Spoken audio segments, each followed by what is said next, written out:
Well, each piston, each side of the engine is almost the size of a Chevrolet 350 motor. It's an old racing model that they used to have back in the early 20s and 30s.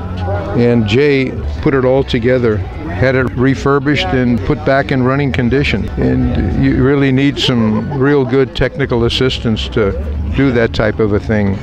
Just want to ask you a few questions on this vehicle. It's a Fiat, is it? Fiat, yeah, 1917.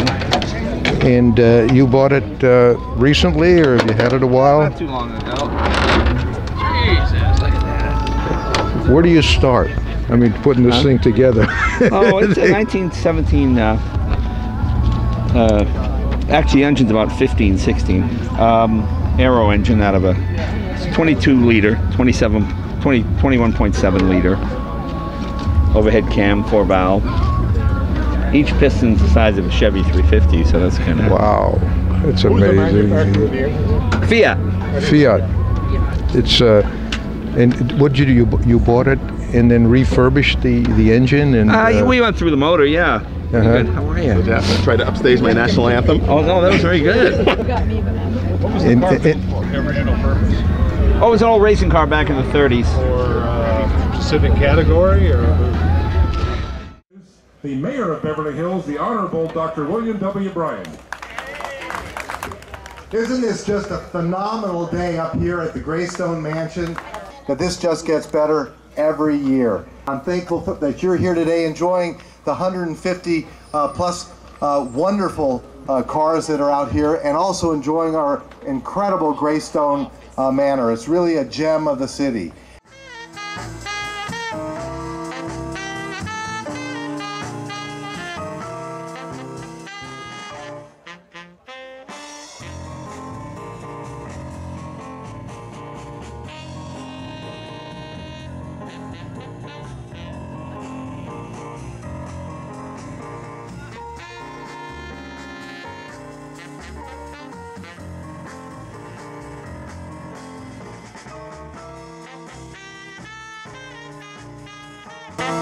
This car is a 1932 Ford, originally a full-fendered stock car that had either a 4-cylinder engine or a little flathead V8, the first V8 from Ford.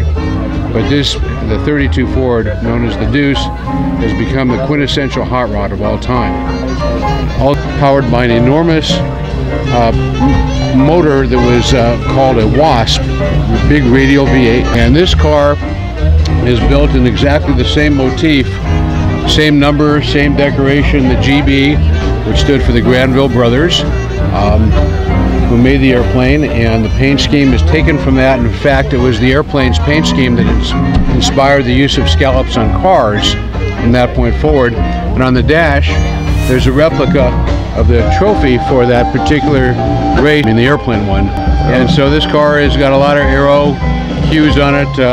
The front spoiler, the rear spoiler, which is an aerodynamic airfoil. That's exactly how the Granville Brothers signified their car, their airplane, and that's what the car is meant to be. Most of the instruments are automotive interest, but I have a compass that's right out of an old airplane at the bottom. The car, a lot of aluminum, as you can see. The interior is pretty minimalist, aluminum panels and 2 bucket seats, and pretty much that's what you get. Can you keep the 4 tires on the ground if you really get on it? No chance. Even with those massive big tires, I cannot keep it. It's wonderful. And this car is on display normally at the Peterson Automotive Museum right here in Los Angeles. That's great. Well, great. I appreciate your time, and thank you so much. You bet. This is our award for Ford Performance. It's a 1968 Shelby Mustang GT 500 owned by Adrian Lobby, and the car's been wearing with automatic transmission, air conditioning. It's got the 8-track player. Does it have the tilt wheel as well? It has the tilt wheel as well. This is about as loaded as this car would come. Italian Sports, and the winner of this category is the 1954 Alfa Romeo 1900 SS Zagato, brought to us by Scott and Coco Gautier. The Alfa 1900, the first production model that Alfa Romeo made after the Second World War. The winner in this class is the 1963 250 GTL, or the Lusso, brought to us by Tony Drisi. This is the car you just want to maybe throw a bag of clothes in and head to Monterey for the weekend, even if it isn't that Monterey weekend. Lusso in Italian means luxury.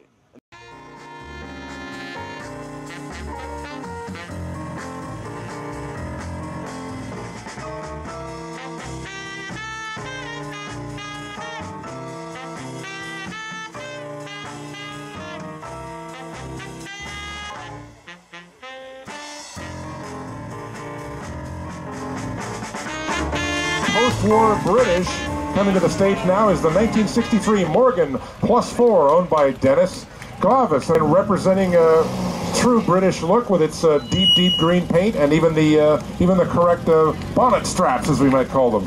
And this is the 1953 Bentley R-Type Continental, owned by Don Rose. After World War II, this is the first sporting Bentley since the 1930s. An extraordinary car. You can't hide flaws on a car like this. If they're there, that black paint's going to show it, and this is absolutely stunning inside and out. Congratulations. European classics, but our winner today is a 1939 Bugatti 57C. Galibier, owned by Bill Pope. And a black and red color scheme with a red interior. My favorite Bugatti of all that they ever made is the Galibier sedan. A 1936 Rolls-Royce Phantom 3, brought to us by Rafi and Lauren Cohen. As that Elegance, and you know, even if you don't know anything about cars, you know this is a Rolls-Royce. This is a 1962 Corvette, owned by Jaime Gesundheit. Getting your Tiffany Award and your McGuire's car kit. A beautiful finish of silver. Circa 1958, a Cadillac Eldorado Biarritz, owned by John Baccardo. And this was the top-of-the-line Caddy for 58. This would have been sitting in the showroom and waiting for an eager owner to come in and take it out for some cruising, maybe with 5 or 6 of his friends. Look at the level of detail on this car and the grille on the hubcaps. Wait, it's an Extrovert Packard, a 1928 Packard 526, owned by Paul and Pam Friskop. I guess we think of old cars, we see old black and white photos. We didn't realize that some of them were bright yellow. I mean, but what a stunning automobile. And I love the backseat legroom as someone who's rather tall. Maybe a night out for the opera or something. You could even wear your top hat in the backseat. This is our winner for the Porsche category, and this is a 1971 Porsche 911 owned by Bob Smith. Original 911 that debuted in 1964, and this is the one to have. It's the early 70s model. It's the S. And looks like it gets driven on a fairly regular basis, too. Yes, 3 syllables, Jaguar, and this is a quintessential Jaguar, the 1952 XK120 Fixed Head Coupe, owned by Simon Rubin. It's just one of the most purely beautiful shapes ever drawn by man for a car. This is the shape that we all drew as a sleek, stylish car. This is a 1974 Ferrari Dino. It's a V6, and it is a mid-engine, 2-seater. One of the last of the Enzo era cars, meaning that when Enzo Ferrari was actively involved, before he sold 50% interest to Fiat, these cars are pretty much the last of the hand-built Ferraris. If you take any of the trim pieces off, you'll see build numbers punched on there. You'll see the hammer marks.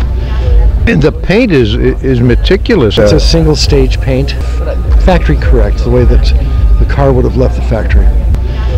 You know, there are really no two that are quite the same. It's a beautiful car. It's gorgeous. I restored it myself.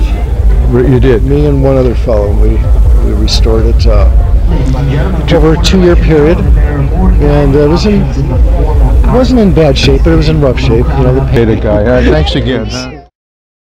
1962 300 SL Roadster, owned by Tony Shusciani. This is a color we don't see very often on this car, do we? And these cars came in wonderful colors, and you always see them in silver and white and black. What's this color? Here comes our Tiffany & Company Award of Excellence. And what is more elegant today than this 1939 Bugatti Type 57C? Lamborghini Miura S was the very first supercar. Lamborghini Miura S, owned by Jeffrey Meyer. but this was the kind of car that you maybe wanted to have a little fun when you drove back in the 60s. A 1964 model, the Spitfire, nice and low, unmistakably British, and a wonderful restoration. I was looking under the hood earlier. Every nut, bolt, washer, and screw is as it should be.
This is a great car, and you mind telling us a little bit about the originality of the car and the beginning history? The XK120 was always a wonderful automobile from Jaguar. Really modern for its time, a lot of power, dual cam 6. They've tried to keep the originality as much as possible, but they want to make it into a grand tour. So people, as I talked to you before about, are more interested in driving the cars these days and making garage queens out of them and just showing them. They want to enjoy them. They want to take them on the road. Sure. I mean, when you go to the California Mille Amelia, the Colorado Grand, you're spending 5, 6, 7 hours a day on the road, and you need a dependable car that keeps cool, drives well, you know, and is ready to go the next day. So this car is basically made for that kind of driving. I think for a sports car, you know, in the 50s, this is probably the nicest one around to me. Michael, we want to ask you a couple of questions on your Cobra here. I actually bought this car. It was a kind of a surprise purchase. I was in at Barrett-Jackson about 6 years ago, and I just finished restoring an Allard J2X Le Mans, the envelope car, and it was the factory lightweight race car.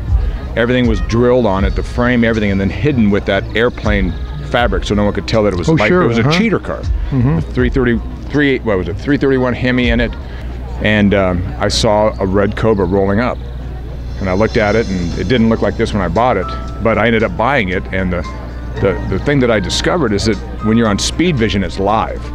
So I told my wife that I was going to go sell. I didn't say anything about buying. Right. So I'm standing there, I'm trying to hide behind everybody on the stage but anyways, I ended up getting the car, and my phone rings 5 minutes later. It's my wife. She said, "Your friend so-and-so just called and said he saw you on TV buy a Cobra." I said, "Oh, I was just about to call you, honey." And so that's how I got it. And when I got it, it had about 7,500 miles on it. Which is nothing. From new. Then I've run it, I've raced it, I've run it on rallies, the Copper State and all that, and I, you know, driving pretty hard, so I just decided it was time to go through and do a restoration. When I bought it, there were 2 shades of red, this and more of an orange red.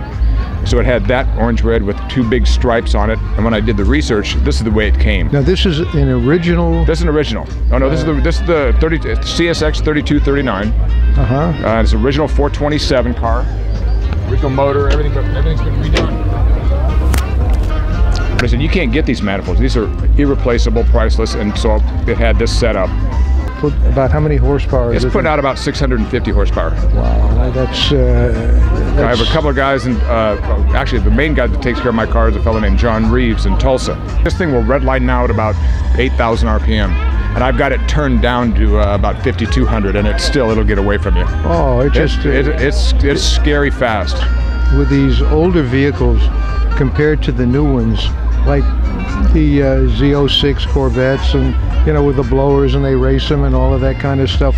The problem with the older cars is you don't seem to be able to keep the tires on the ground. See, that's what I like. The new cars, it controls everything for you. Yeah. See, I like to slide the cars. I like to drift them around the corners. I like all that. Yeah. And you know, these aren't even street legal tires. It says so. I mean, but I just love that you're muscling it and you're controlling it. The electronics aren't controlling it for you. Right, you're really driving it. Yeah. So much more fun for me. Now, as far as the continuation series on these cars, Shelby. How does he build those? Does he build them as good or better than what he had done previously? You know what? You'd have to ask him about that. He's a good friend. I don't know much about those cars because they didn't. It's not something I was interested in. I wanted this. Right. But I've heard those are they're great cars, and they're so much more affordable, so that people can get out and enjoy the experience of driving something like this without having to spend $1 million. I mean, listen, you buy a car to enjoy it. Exactly. You know, that's what it's all about. And that's how I get. When I get to the point where if I'm not using any of my cars for whatever reason, I'll sell them. Because if I don't drive them, I'm not a collector, I'm an enthusiast. So if I don't drive them, I get rid of it. What fun is it? Also being able to share it with everybody. That's right. Absolutely. See, you know, you can drive a new Rolls Royce down the street, anybody with money can buy one, and they wave at you, but they use the middle finger. You drive an old car down the street, and they wave at you because they enjoy seeing the old car, so you get to enjoy driving it, they get to enjoy seeing it, and everybody's happy. Absolutely. Nothing against people buying new Rolls Royces, because I like those too. Well, I really appreciate it, Michael, and thank you so much. And of course, the City Council joining him on stage. I see Barry Brucker joining in and members of the City Council. We've had a lot of Bugattis up here on the stage. It's not surprising because Bugatti built some of the most extraordinary cars ever. Thank you very much. A hand. Donald, give this guy a hug. He really wants a hug. Oh, okay. Okay. This is the Spirit of Greystone Award, a 1930 Cadillac A452 owned by Aaron and Valerie Weiss. The start of the Depression, there was a great cylinder war going on in Detroit, and everyone wanted to come out with the biggest engine and the smoothest engine, and Cadillac won. This is a one-off 1958 Augusta MV Grand Sport 250cc, and it is one of one. It was never raced. Ask you a few questions about this lovely XKE Jaguar and how it came to pass. But I am so familiar with Jaguar generally. I'm a Brit, and my first Jaguar was in 1961, I think, and it was an early XK120, and I had restored since then perhaps 3 cars. Never had an E-Type because every time I looked at the cost and the time involved to restore a car to the condition that I would like it to be in, there's just no way I could justify the hours or the money. I could afford neither. But with such tremendous luck and a couple of good friends, about 2 years ago, I was told about the existence of this car in Vancouver, Canada. It has been the subject of about a 5-year ground-up restoration, and if you could use kind of capitals for ground, because they showed me catalogs and photographs of every single nut, bolt, and washer sitting on a bench, getting cleaned, getting painted, putting back on again. The body was on a rotisserie. I've always kind of chuckled at these people who do rotisserie restorations because I think of smoke coming up, you know, and how good it tastes. But in reality, I have photographs of the body on a rotisserie. So they spared nothing. Underneath the car, if you could get under there with a light, you would see that the paint and the metal and the trim is all exactly the same. It's all rubbed out and polished and in gorgeous condition. And I'm absolutely ruining it because I'm driving it all the time. I'm truly an enthusiast. I love to drive it. And I'm getting great pleasure out of having written a check. Isn't that great? It's wonderful when you have someone that really enjoys the car and doesn't have it as a garage queen. Exactly. If I don't drive it excessively and keep it clean, I can show it, and it'll do very well. There are other cars that I have that I really don't show. I have a fairly early BB512 Boxer Ferrari, a black one. That's a nice vehicle. Which I have modified to the extent that it is a marvelous driver, but thank God not a show car. Yes. So lovely about the old Jags. I mean, I don't care who you are, whether you know anything about engines or not. That's got to be pretty, isn't it? Gorgeous. Look at those SU carburetors. SU carburetors. And the straight 6. And ceramic. It's a gorgeous looking car. Well, thank you. You were telling me about the Boxer you have. Well, it's a 1980. That is the year before they went to fuel injection. Boxers, BB512s were very, very difficult in the United States. None of them were brought in legally. But not only that, they couldn't get them through certification. There's no way they could pass smog, no matter what they did with them. Yes. But they, you know, they kind of got it all sorted out so they could actually get a certificate, and I have a certificate on mine. Thank you very much, Malcolm, for the interview. Great, guys. And we'll see you on television. All right. The moment we've all been waiting for, Donald, is our best of show winners. And we have both from my side of the aisle. The best of show Concours de Sport is this 1964 Alfa Romeo TZ, or TZ, owned by Ron Hine. The Alfa Romeo 8C, the 2300, were the absolute magnificent, bar none supercars of the 1930s. But the real beauty of this car is if you open the hood and look at these engines.